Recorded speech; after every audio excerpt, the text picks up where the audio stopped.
நடிகர் விஜய் தேவர்கோண்டா மற்றும் ரஷ்மிகா மந்தனாவிற்கு இன்று பிப்ரவரி 26ஆம் தேதி உதய்பூர் சிட்டி பேலஸ் அரண்மனையில் பிரம்மாண்டமான முறையில் திருமணம் நடைபெற்று வருகிறது. விஜய் தேவர்கோண்டாவின் தெலுங்கு பாரம்பரியப்படி ஒரு முறை, ரஷ்மிகாவின் கன்னட கலாச்சாரப்படி இன்னொரு முறை என இரு மரபுகளிலும் திருமண நிகழ்ச்சி நடைபெறுவது ரசிகர்களிடம் பெரும் உற்சாகத்தை ஏற்படுத்தியுள்ளது. இதனைத் தொடர்ந்து திருமண வரவேற்பு நிகழ்ச்சி ஹைதராபாத் நகரில் மிகப்பெரிய அளவில் நடத்த திட்டமிடப்பட்டுள்ளது. இந்நிலையில் ரஷ்மிகா மந்தனா வாழப்போகும் தனது வருங்கால வீட்டின் புகைப்படங்கள் இணையத்தில் வைரலாகி வருகின்றன.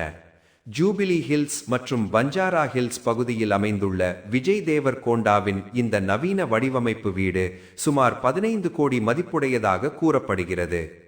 2019ஆம் ஆண்டு இந்த ஆடம்பர இல்லத்தை வாங்கிய விஜய் தற்போது தனது தம்பி, அம்மா, அப்பா மற்றும் அவர்கள் வளர்க்கும் செல்ல நாயுடன் அங்கு வசித்து வருகிறார். இந்த பிரம்மாண்ட திருமணம் மற்றும் புதிய வாழ்க்கை தொடக்கம் ரசிகர்களிடையே பெரும் பேசுபொருளாக மாறியுள்ளது.